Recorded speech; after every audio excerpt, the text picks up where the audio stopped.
Miss Chapter 1051 Different Styles of Different Pathways Bahasa Indonesia. Sebelumnya, daftar isi. Selanjutnya, Chapter 1051 Gaya berbeda dari jalur yang berbeda. Melihat pemandangan ini, Hyevin Rambis segera keluar dari keadaan tenangnya, menyadari bahwa ia telah terperangkap dalam sebuah jebakan. Ia juga semakin menyadari bahwa dirinya sudah berada di bawah pengaruh semacam kekuatan. Tanpa ragu, ia membusungkan punggung dan tubuhnya membesar. Mata pupilnya berubah menjadi vertikal, dari biru pucat menjadi emas. Wajahnya, punggung tangannya, dan setiap inci kulitnya yang terlihat tumbuh sisik berwarna abu-abu putih. Di tengah suara berderak, kemeja putih, rompi hitam, jas formal, dan celana lurus yang dipakainya robek, memperlihatkan sisik naga di bawahnya. Dalam sekejap, Hyevin Rambis telah berubah menjadi monster yang tidak biasa besar. Selain kepalanya yang tetap dalam bentuk manusia, sisa tubuhnya telah berubah sepenuhnya. Ia tampak seperti naga yang belum sepenuhnya berevolusi. Punggung naga itu dilapisi sayap berkulit abu-abu, dan anggota tubuhnya tebal. Sisik abu-abu putih itu terukir dengan simbol-simbol misterius 3 dimensi yang rumit. Mereka menjalar ke dalam daging, merentang ke ruang kosong di sekelilingnya. Seolah-olah itu adalah jalinan objek yang tidak berasal dari dunia nyata. Hal ini membuat siapapun yang melihatnya tersiksa dalam kebingungan mental saat pikiran mereka terdistorsi. Bahkan, tubuh spirit mereka akan tercemar dengan berbagai pikiran yang berasal dari lubuk hati mereka, ingin merobek dan mencabik-cabik diri mereka sendiri. Inilah bentuk makhluk mitos yang belum lengkap dari jalur spektator. Bagi demigod dari jalur lain, mereka yang tidak berada di level malaikat, mereka memerlukan kekuatan kehendak yang besar dan keyakinan yang teguh untuk bertarung dalam bentuk makhluk mitos mereka. Jika tidak, mereka tidak akan bisa mengendalikan kegilaan dan kecenderungan untuk kehilangan kendali. Ada kemungkinan tinggi mereka akan langsung kehilangan semua rasionalitas dan berubah menjadi monster. Namun, jalur spektator berbeda. Mereka memiliki plaket yang bisa mengobati pikiran dan jiwa mereka, sehingga mereka tidak berdaya terhadap kegilaan dan kecenderungan kehilangan kendali. Oleh karena itu, selama pertempuran tidak berkepanjangan, mereka bisa menggunakan bentuk makhluk mitos mereka dan kembali normal sesuai kehendak. Wush! Semua pikiran dalam domain bawah sadar Hyevin Rambis mendidih saat mereka berputar, mengidentifikasi bagian dari kesadarannya yang telah diubah, mengusirnya, dan melelehkannya menjadi ketiadaan. Wush!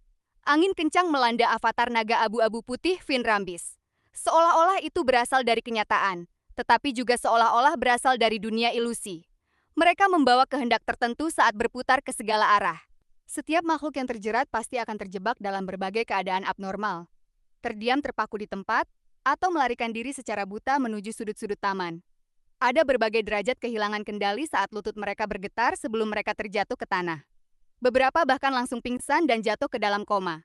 Yang lain akan menunjukkan ekspresi paling bersemangat, berkerumun di sekitar pelayan yang mirip naga. Ini adalah perubahan kualitatif dalam kekuatan naga yang berasal dari bentuk makhluk mitos. Dari keadaan awalnya yang menempatkan orang lain dalam keadaan takut menjadi pencabutan pikiran dengan efek yang lebih banyak. Memanfaatkan momen ketika kekuatan naga menyapu sekitar, Hyevin Rambis berkonsentrasi dan berubah menjadi versi dirinya yang ilusi dan mengerikan. Melalui lautan bawah sadar kolektif yang elusif bagi kebanyakan Beyonders, ia mendekati Gehrman Sparrow di atap dan Audrey Hall di tepi taman dengan kecepatan tinggi. Sebagai seorang spectator, ia bisa tahu bahwa penyerang itu adalah Gehrman Sparrow hanya dengan melihat wajah dan sikapnya. Saat itu, Audrey sedang bergumam pada dirinya sendiri dan memaksa dirinya berdasarkan diskusi dan peringatan dari 2 demigod, The World dan The Hermit, di atas kabut abu-abu. Aku tidak bisa melihat apapun. Aku tidak bisa mendengar apapun.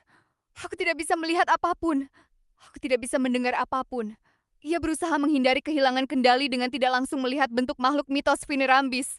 Namun, ini juga membuatnya tidak dapat melihat atau merasakan bahwa versi ilusi dan mengerikan dari Hyevin Rambis sedang mendekatinya dari lautan bawah sadar kolektif. Tetapi tiba-tiba, sebelum mata Hyevin Rambis, pulau kesadaran gadis berambut pirang dengan mata hijau itu menghilang. Audrey merasakan kehangatan dari tubuhnya seolah-olah ia telah kembali dari gua gelap yang dingin ke permukaan di mana matahari bersinar. Ia dengan cepat mengusir hipnosis dan membuka matanya. Matahari di langit menembus awan yang tidak bisa dianggap tipis, menyebarkan sinarnya yang cemerlang. Mandi dalam cahaya emas yang cerah, bunga-bunga musim gugur mekar dalam keheningan. Segalanya indah dan damai. Audrey melihat sekeliling dengan bingung, tetapi ia tidak melihat Hyphen Rambis, Gehrman Sparrow, atau bulan merah besar. Ini membuatnya merasa bahwa semua yang baru saja ia alami hanyalah mimpi. Betapa hebatnya kekuatan ini. Pertarungan antara dua demigod mungkin bahkan tidak merusak satu bunga pun. Audrey bergumam pelan pada dirinya sendiri sebelum dengan tenang meninggalkan taman, mundur ke lorong yang menghubungkan taman dengan rumah. Ia khawatir keberadaannya akan mempengaruhi pertarungan Gehrman Sparrow. Di dunia yang tersembunyi, salah satu manifestasi Hyphen Rambis juga telah mendarat di pulau kesadaran Gehrman Sparrow di bawah bulan merah. Saat ia hendak menginjaknya dan membuka pintu ke tubuh hati dan pikiran, serta mengendalikan bawah sadar Gehrman Sparrow untuk memaksanya melakukan hal-hal yang bertentangan dengan kehendaknya, ia menyadari bahwa pulau ilusi yang berdiri di lautan bawah sadar kolektif itu dipenuhi dengan keheningan yang mematikan. Tidak ada pikiran yang bergerak atau munculnya pikiran baru. Tidak ada cara untuk memengaruhinya. Boneka, marionet. Hyphen Rambis langsung membuat penilaian. Digabungkan dengan informasi yang ia peroleh di masa lalu, ia memiliki pemahaman yang lebih baik tentang kemampuan Gehrman Sparrow. Ia tidak terkejut atau tertekan. Sebaliknya, ia merasakan kegembiraan dan kepercayaan diri. Ini karena, bagi demigod dari jalur spektator, ia bisa dengan mudah membedakan antara boneka dan tubuh yang sebenarnya, secara signifikan mengurangi kemampuan terkuat Gehrman Sparrow.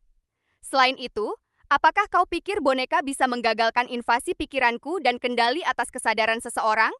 Hyphen Rambis yang mengerikan, dan ilusi itu menyapu mata emas vertikalnya dan menemukan jalur transparan di pulau kesadaran boneka tersebut. Di pulau kesadaran itu, terdapat bentuk simbolik dari benang tubuh spirit di dunia pikiran. Tepat setelah itu, sosok Hyphen Rambis berkilau, dan ia mengikuti jalur transparan tersebut dan menemukan pulau kesadaran lain yang tersembunyi di kejauhan. Ini adalah sumber tempat di mana boneka-boneka dikendalikan, yang berarti itu milik tubuh yang sebenarnya. Ditemukan kau! Hyphen Rambis mendengus dingin saat ia memanggil badai pikiran yang mengerikan di lautan bawah sadar kolektif, membiarkan mereka mengamuk di pulau kesadaran Gehrman Sparrow berulang kali. Ini menyebabkan cuaca di sekitar berubah dengan cepat, dan kemampuan untuk merasakan lingkungan melalui spiritualitas mengalami gangguan yang intens. Hyphen Rambis memanfaatkan kesempatan ini untuk mendekati pulau kesadaran Gehrman Sparrow, dan ia menciptakan tangga berwarna abu-abu putih dalam upaya untuk diam-diam menyerang bawah sadar lawannya. Ini adalah gaya bertarungnya yang biasa. Satu berada di cahaya, sementara yang lain berada di kegelapan. Satu menyerang secara langsung, sementara yang lain menyelinap masuk. Dengan dua sudut serangan ini, ia dengan mudah merobohkan dinding mental target dan memungkinkannya mengendalikan tubuh, hati, dan pikiran lawan. Pada saat yang sama, sebagai avatar naga, ia terbang ke atas dan berputar di udara. Ini mempengaruhi Gehrman Sparrow dengan kekuatan naga dan napasnya, melengkapi pertempuran di tingkat kesadaran. Saat itu, dari kedalaman lautan bawah sadar kolektif, Hyphen Rambis telah diam-diam menyerang tubuh, hati, dan pikiran Gehrman Sparrow ketika tiba-tiba ia melihat kabut abu-abu putih yang tak terbatas. Semua lautan bawah sadar kolektif di sekitar dan pulau-pulau itu telah lenyap. Hati Hyphen Rambis bergetar saat ia buru-buru menganalisis psikologinya, mencurigai bahwa ia berada di bawah ilusi. Namun, tidak peduli bagaimana ia menghadapinya, kabut abu-abu putih tidak berubah. Tentu saja, tidak ada kecelakaan atau bahaya. Seolah-olah itu hanyalah latar belakang sederhana. Itu sangat mencurigakan. Saat Hyphen Rambis bersiap untuk mengguncang badai pikiran di sini, kabut abu-abu putih akhirnya menghilang, mengungkapkan pulau kesadaran sebelumnya yang milik Gehrman Sparrow. Hyphen Rambis tidak punya waktu untuk ragu. Ia segera memasuki bawah sadar yang sesuai dan mencoba mengubah pikiran targetnya. Namun, pikiran-pikiran itu dicat dengan cahaya yang cerah, aura yang suci dan megah. Itu tidak tergoyahkan dan tidak terpengaruh. Ini, Hyphen Rambis secara naluriah melihat ke atas dan mengarahkan pandangannya ke lautan kesadaran dari tangga batu yang ia ciptakan. Selain pulau itu sendiri, ada juga sosok dengan 12 pasang sayap berapi, memancarkan cahaya emas. Itu terlihat seperti proyeksi kekuatan malaikat. Karena ia berencana untuk menghadapi demigod dari jalur spectator hari ini, klien tidak ragu menggunakan Angel's Embrace pada dirinya sendiri. Dengan tingkat kepentingan Red Priest, ia mengarahkan kekuatan ruang misterius di atas kabut abu-abu, memungkinkan dirinya untuk sementara tidak terpengaruh saat menghadapi bentuk makhluk mitos yang belum lengkap. Dan alasan mengapa ia tidak langsung menunjukkannya adalah karena ia sedang bereksperimen dengan Hyphen Rambis. Saat Hyphen Rambis berusaha menyerang pulau kesadarannya, bonekanya, Jonas Kilgore mendistorsi target yang terkunci oleh musuhnya, mengubahnya dari tubuh hati dan pikiran Klein menjadi proyeksi Klein dari kabut abu-abu. Akibatnya, jika Finn Rambis menemukan pulau kesadaran dalam kabut abu-abu putih, itu berarti ada makhluk dari asal yang tidak diketahui yang tertidur di ruang misterius. Ini berarti Klein harus waspada sebelumnya. Sebaliknya, ia bisa merasa sedikit lebih santai. Ini adalah sesuatu yang telah lama ingin ia uji, tetapi tidak berani lakukan karena bisa berbahaya. Hari ini, ia akhirnya memiliki kesempatan untuk melakukannya. Lagi pula, bahkan jika ada konsekuensi, Finn Rambis yang akan mati, bukan dia. Ini bahkan mungkin memungkinkannya untuk dengan mudah menghabisi seorang demigod. Melihat bahwa ia diberkati oleh seorang malaikat dan tidak mampu menghancurkan atau menyusup ke tubuh hati dan pikiran lawannya dalam waktu singkat serta mengerahkan kesadarannya padanya, Finn Rambis mundur tanpa ragu. Ia meninggalkan area itu dan kembali ke dunia pikirannya melalui lautan bawah sadar kolektif. Kemudian, naga besar itu menghilang, lenyap ke udara, mencegah Klein bahkan menemukannya melalui benang tubuh spirit. Ketersembunyian psikologis. Finn Rambis berencana menggunakan titik buta psikologis untuk bersembunyi dalam kegelapan. Lalu, dengan menggunakan kekuatan Beyonder, berdampak area seperti pencabutan pikiran dan badai pikiran untuk perlahan melemahkan dinding mental Gehrman Sparrow yang diperkuat malaikat, ia akan mencoba menggunakan artifak tertutupnya untuk menyerang. Sebagai demigod dari jalur spectator, meskipun bentuk naganya kuat dalam pertempuran jarak dekat, ia masih kekurangan kekuatan ofensif Beyonder yang diperlukan. Itu harus diimbangi melalui beberapa artifak tertutup tertentu. Saat itu, sebuah buku ilusi muncul di depan Gehrman Sparrow yang bisa jadi merupakan boneka atau dirinya yang sebenarnya. Diikuti dengan suara eterial. Aku datang, aku melihat, aku mencatat. Klein menggunakan Lightning Storm yang telah dicatat oleh Creeping Hunger. Untuk sesuatu seperti ketersembunyian psikologis, itu bisa dengan mudah diselesaikan dengan bombardir berdampak area penuh. Harus diakui bahwa ketika menghadapi Beyonder dengan gaya bertarung seperti ini, jalur Storm adalah pilihan yang cukup baik. Sakuranovel.id. Sebelumnya, daftar isi. Selanjutnya, littlenovel.ed.